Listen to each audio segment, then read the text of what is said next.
These were bifaced pretty quickly.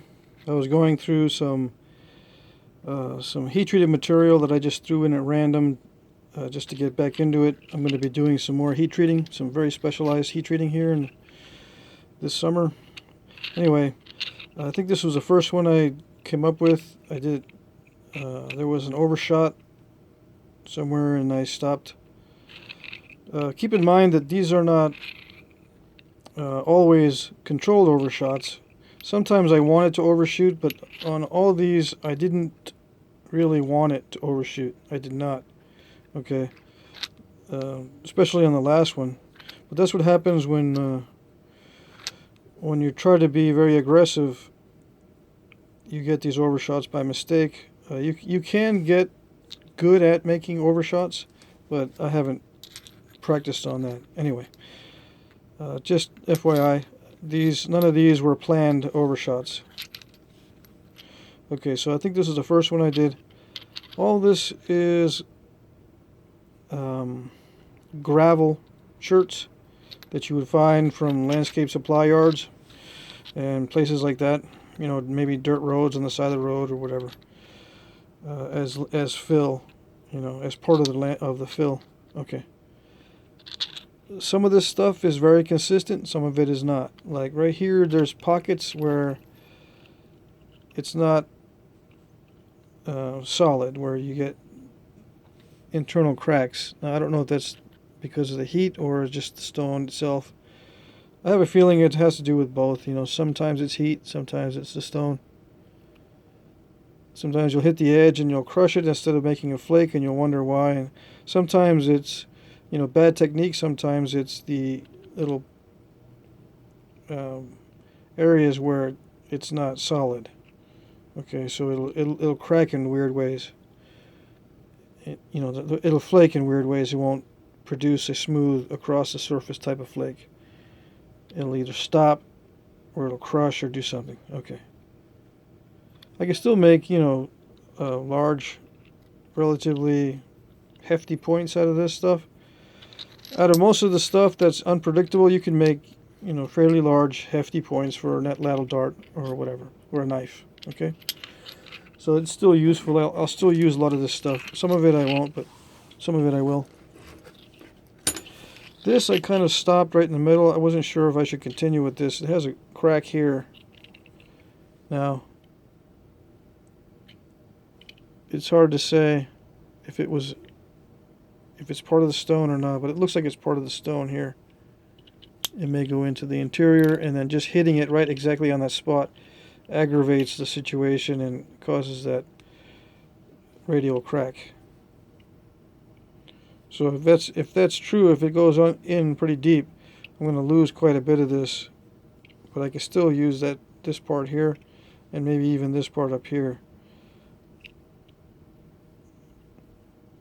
But it's very nice material as long as it's consistent. A lot of this gravel stone is very nice to knap, and some of it has excellent colors and variations and in the tone, different tones and different layers, it looks like. I gotta watch out for the Cortex. Sometimes it has lots of cracks and so forth. But still very nice, if I can get it to work. Now this one ended up really small. Again, there's some weird areas in here where the stone is not consistent. And some of it was due to my hitting incorrectly and sending in incipient cones, but some of it is the stone itself has little areas of either heat damage or interior flaws.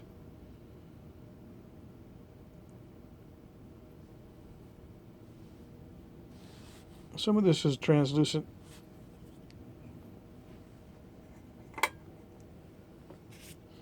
You never quite know until you actually break into the stone what color it's going to be, what color of a translucent color it's going to be. Anyway, this was a bit of a disappointment because it looked like a really nice piece of rock. Again, I think I overshot this.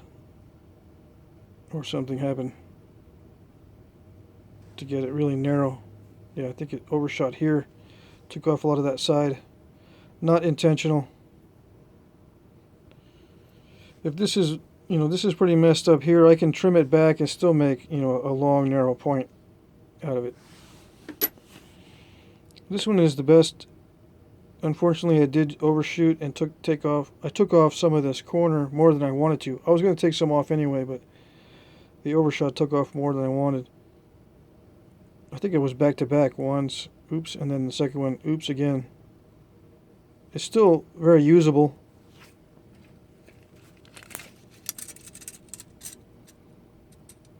Yeah, it's plenty. It's plenty for a good size. That little dart point or a knife. Very nice material. I don't know if it shows up, but it's very purplish. It is purplish stone, which is kind of rare.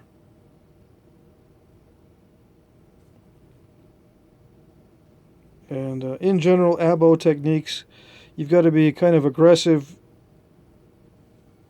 to get the flakes to come off, because this is even though this is moose antler, it's still relatively soft compared to copper or aluminum.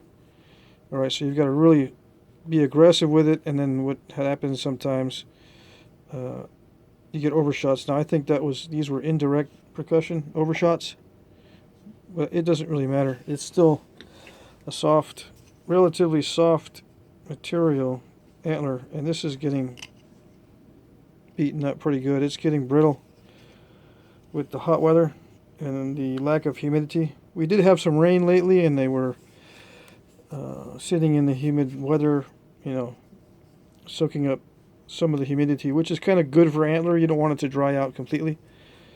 But lately it's been over 100 degrees.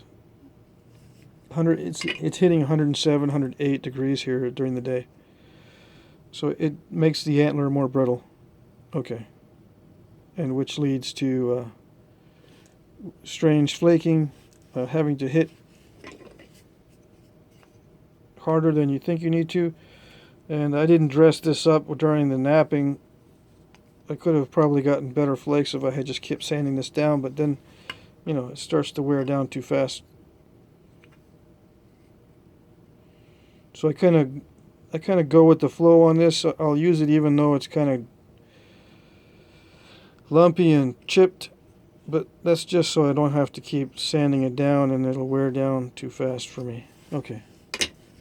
Although it might produce better outcomes.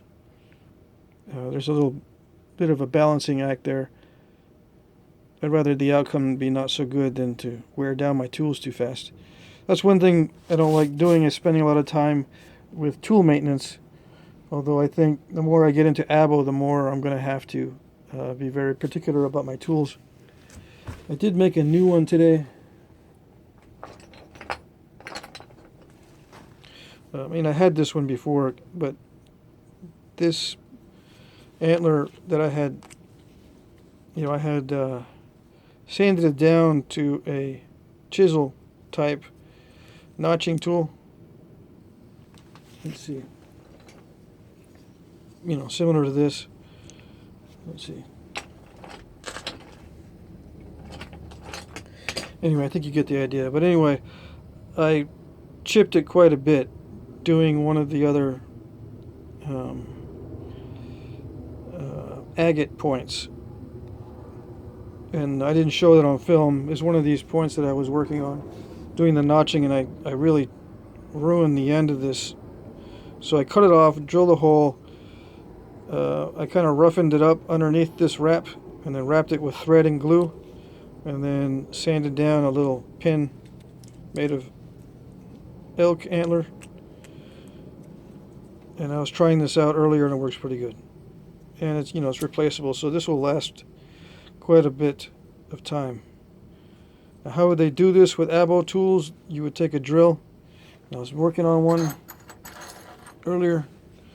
This is made out of raw, a chert, something similar to this, and you just kind of very painstakingly drill it out slowly, very slowly. It takes a long time, at least 30 minutes to an hour to. And this is not the right size. It's almost the right size, but you get the idea. You would have to be very careful and hopefully follow the pith in there and watch very carefully as you hit the hard outer shell, because the pith is easily drilled out, but once you start hitting the outer shell, it starts to chip the drill, so you've got to be very slow. Okay, but I cheated. I used a regular drill bit, steel drill bit. Okay, but that's it. I might drill this out too and put another pressure bit there, a fatter one, so then I have two pressure bits, and maybe this end I can use for some, expedient percussion in between. Okay.